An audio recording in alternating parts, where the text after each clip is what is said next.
इश्क के मगज का बेशक। हे परमात्मा हो, बड़े खेद की बात है कि तुम अखंड प्रेम धाम और श्री राधा जी की रहस्यमयी बातों को क्यों नहीं सुन रही हो। श्यामा स्वरूप सदगुरु श्री देवचंद्र जी ने सभी बातें उजागर कर दी हैं, जिनको आज तक कोई भी अपने कानों से सुन नहीं पाया था। हमारी हंसी करने के लिए ही धामधनी ने यह नींद का आवरण डाला है। तथापि खेद है कि इन वचनों को सुनकर भी परमात्माओं को आघात नहीं लगा। परब्रह्म परमात्मा तो परम धाम की परमात्माओं के साथ हंसी कर रहे हैं। हाय हाय, परमात्माओं के हृदय इतने कठोर हो गए हैं कि इन बातों को सुनकर भी उन्हें कुछ विचार नहीं आते। ऐसे परमात्मा को आज तक न किसी ने देखा है और न ही उनके बारे में कानों से सुना है। त्रिगुण स्वरूप ब्रह्मा विष्णु महेश भी ढूंढ ढूंढ कर थक गए, परंतु कोई भी उनको पा न सके। अक्षर ब्रह्म के एक पल में करोड़ों ब्रह्मांड उत्पन्न होकर लय हो जाते हैं। वे भी इन अक्षरातीत धनी के नित्य दर्शन करने परम धाम आते हैं। जिन अक्षर ब्रह्म को आज तक कोई भी जान नहीं सका, वे स्वयं नित्य प्रति धाम धनी के दर्शन के लिए परम धाम में रंगमहल के आगे तक चले जाते हैं। ऐसे प्रभुत्वशाली पर ब्रह्म अपनी ब्रह्मात्माओं से हास विनोद का खेल कर रहे हैं। इतनी बातें सुनने के उपरांत भी हमारे मन पर कोई प्रभाव नहीं पड़ा रहा।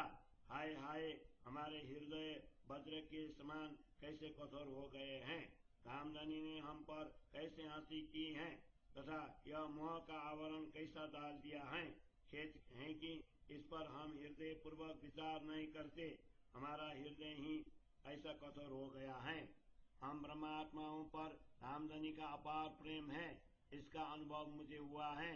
इसी अनुभव के लिए ही उन्होंने मोह का आवरण डालकर नींद का यह खेल दिखाया है। उन्होंने हमें ज्ञान भी पूर्ण दिया है। इसमें उनकी मैं प्रभु सत्ता की विषय में लेश मात्र भी शंका नहीं है। इस ज्ञान के द्वारा निसंदेह होकर हमने प्रेम धाम के सुखों का भी अनुभव किया, तथापि अभी तक हमारे हृदय में क्यों प्रेम उत्पन्न नहीं होता। अब हमें दिव्य प्रेम धाम के सुखों तथा प्रेम के विषय में कोई संदेह नहीं रहा। इस प्रकार धामधनी प्रदत्त यह तारतम ज्ञान तथा स्वयं धामधनी के विषय में भी कोई शंका नहीं रही। इस खेल के विषय में इसे देखने के लिए हमारे आगमन के विषय में धामधनी की मैं प्रभु सत्ता के विषय में तथा परमात्मा के समुदाय के विषय में अब कोई संदेह नहीं रहा है। परब्रह्म परमात्मा का सामर्थ्य तथा उनकी आज्ञा से उत्पन्न यह प्राकृतिक माया के विषय में भी अब कोई संदेह नहीं रहा है। अब तो आत्मा जागृति की घड़ी तथा उस समय आत्माएं कैसे जागृत होंगी, इस पर भी कोई संदेह नहीं रहा है। इसमें भी लेश मात्र संदेह नहीं है कि आत्मा जागृति के समय सभी जीवों को मुक्ति स्थलों का अखंड सुख प्राप्त होगा तथा हम तीनों सृष्टि जीव ईश्वरी एवं ब्रह्म को अपने अपने गंतव्य स्थान धाम में पहुंचा देंगे। इसमें कोई संदेह नहीं कि हम अज्ञानता की निद्रा में पड़े रहे थे और हमें जागृत करने के लिए सदगुरु धनी हमारे बीच पधारे। उन्होंने आकर धर्म ग्रंथों को रहस्य स्पष्ट करते हुए अखंड धाम के द्वार खोल दिए। वही तारतम ज्ञान की कुंजी आज हमारे हाथ में है। निसंदेह ही धामधनी ने हमें खेल दिखाया और वेद कथित के रहस्यों को स्पष्ट कर दिया। उनका ही ज्ञान तारतम ज्ञान प्राप्त कर हम संध्या रहित हुए तथा उनके हृदय का मर्म समझने लगे। तारतम ज्ञान के द्वारा हमें परम धाम तथा अक्षर धाम की कण कण की जानकारी प्राप्त हुई और ज्ञात हुआ कि धामधनी ने निश्चय ही ब्रह्मात्माओं पर अपार कृपा कर यह संदेह रहित ज्ञान दिया है। इन 14 लोकों में जितने ही महान ज्ञानी लोग हुए हैं, उनमें से किसी ने भी अपने मुख से यह नहीं कहा कि हम संध्या रहित हो गए हैं। हे ब्रह्मात्माओं, मैंने निश्चित रूप से इन सभी बातों को जान लिया है। इसमें कोई संदेह नहीं है। तुम भी इसे निश्चित समझना कि यह बोलने वाले मैं पर ब्रह्म परमात्मा की ही है। कितनी ब्रह्म आत्माएं इस तारतम ज्ञान से संध्या रहित हुई हैं, वे निश्चित रूप से विचार कर ले। इस नश्वर तन को धारण करते हुए भी तुम निश्चित रूप से अखंड परम धाम के सुखों का अनुभव करो। इन 14 लोकों की सृष्टि में आज तक कोई भी निशंक नहीं हुआ है।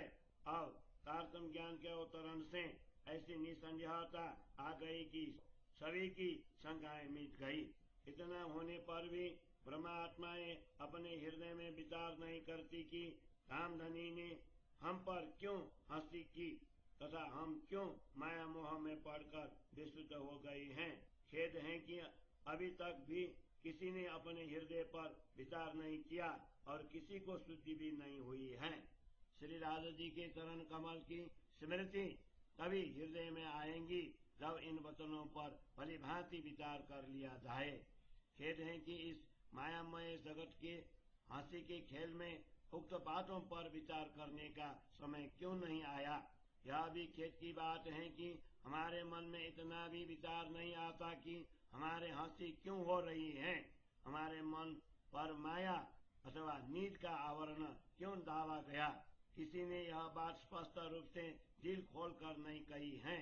अब धामधनी की पहचान का समय क्यों नहीं रहा तथा किस लिए उनकी पहचान रही है। बड़े खेद की बात है कि हम धामधनी के हृदय के प्रेम के लक्षण प्राप्त न कर सके। धामधनी ने ही स्वयं हमारे मन पर मोह का आवरण डाला, पुनः वे ही ऊपर से जागृत भी कर रहे हैं। तथा भी खेद है कि हमारे मन में धामधनी के प्रेम की तरंगे नहीं आ रही हैं। धनी ने इस जगत की रचना क्यों करवाई, इसीलिए यह दुखमय संसार दिखाया। उनके हृदय में ब्रह्मात्माओं के लिए कितनी अनुकंपा तथा प्रीति भरी हुई है। इन बातों पर विचार कर हम उनके प्रेम का सुख नहीं ले रहे हैं। यह कितनी खेद की बात है। हमारे प्रियतम धनी हमें कैसे अंदर से प्रेम पूर्वक जागृत कर रहे हैं और बाहर से ज्ञान की वर्षा कर रहे हैं। खेद है कि इतना होने पर भी धामधनी के प्रेम की प्रबलता की स्तुति कोई ले नहीं सका। इसलिए रसूल मोहम्मद के हाथ संदेश पत्र भेजा तथा उस समय के लोगों को वह क्यों समझ में नहीं आई। यह सभी धामधनी का परमात्माओं के प्रति प्रेम है। किंतु खेद है कि इस बातों की पहचान अभी तक किसी ने नहीं की। सदगुरु श्री देवचंद्र जी तारतम ज्ञान रूपी कुंजी लेकर क्यों अवतरित हुए तथा सभी धर्म ग्रंथों के कुछ रहस्यों को स्पष्ट करने के दायित्व के साथ उन्होंने वह कुंजी क्यों दूसरे स्वरूप को अथवा मुझे सौंपी। कुरान में धामधनी के कृपा के विषय में क्या उल्लेख है इत्यादि विषय में किसी के भी हृदय में विचार नहीं आया। कुरान में यह क्यों कहा गया कि क़यामत के समय परमात्मा का स्वरूप प्रकट होगा और वही कुरान के गुप्त रहस्यों को स्पष्ट करेगा। हाय, इतना होने पर भी परमात्मा को स्तुति नहीं हुई कि पर ब्रह्म के मधुर प्रेम में ही सुख एवं शांति है। अभी तक कुरान के गुप्त रहस्य किसी ने स्पष्ट नहीं किए तथा उसके यथार्थता का ज्ञान किसी को नहीं हुआ। हाय, यह संपूर्ण दायित्व अधिकार तो एक मुझ को ही दिया गया है। कुरान में यह भी लिखा है, जो परमात्मा की साथी देगा वही परमात्मा स्वरूप माना जाएगा।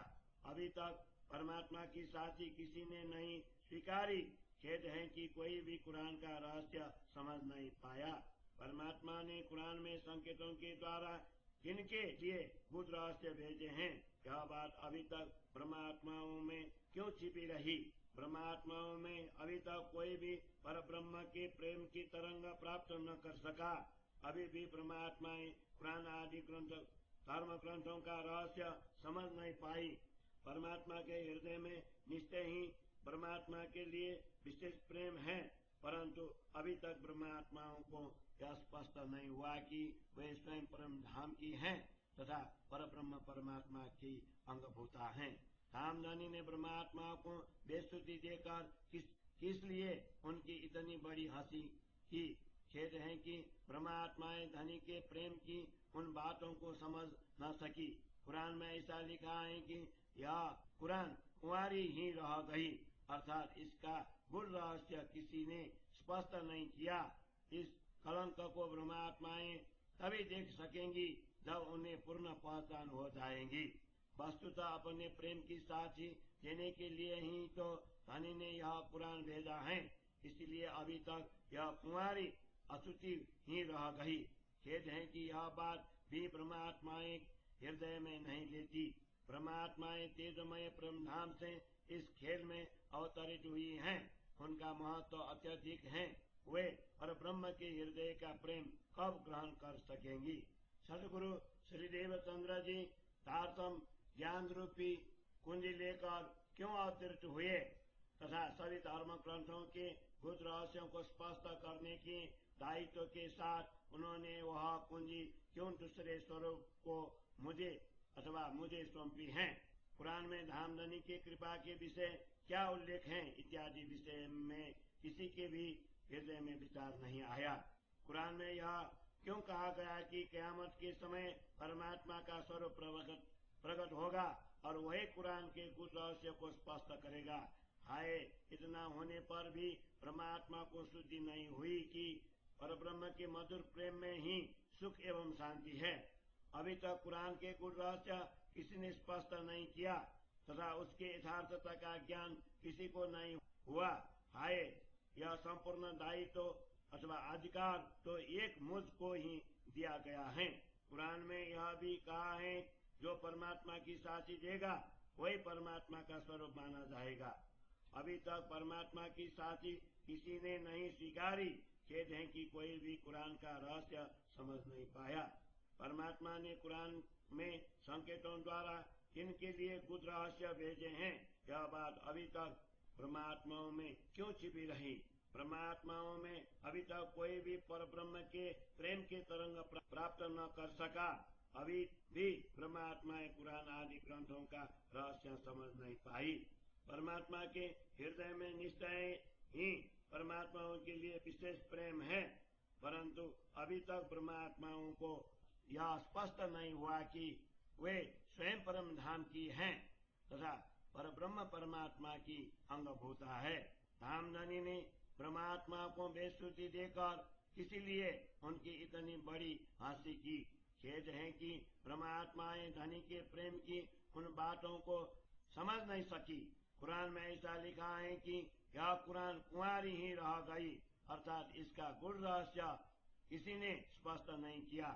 इस कलंक को परमात्माएं तभी देख सकेंगी जब उन्हें पूर्ण पहचान हो जाएंगी। वस्तुतः अपने प्रेम की साक्षी देने के लिए ही तो धनी ने यह कुरान भेजा है, इसलिए अभी तक यह कुंवारी अशुचि ही रह गई। खेद है कि यह बात भी ब्रह्मात्माएं हृदय में नहीं लेती। ब्रह्मात्माएं तेजोमय परम धाम से इस खेल में अवतरित हुई हैं, उनका महत्व अत्यधिक है। वे ब्रह्मात्मा के हृदय का प्रेम कब ग्रहण कर सकेंगी। परब्रह्म परमात्मा के इस चिन्मय धाम में ब्रह्मात्माएं रहती हैं। यह प्रसंग सुनकर तथा विचार कर यह आत्मा शरीर को क्यों त्याग नहीं देती।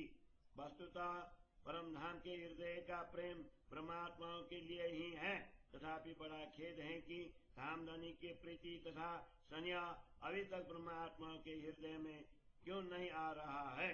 धामधनी ने परमात्मा को अपने प्रेम की पहचान करने के लिए ही नश्वर जगत की रचना की और मोह का आवरण डालकर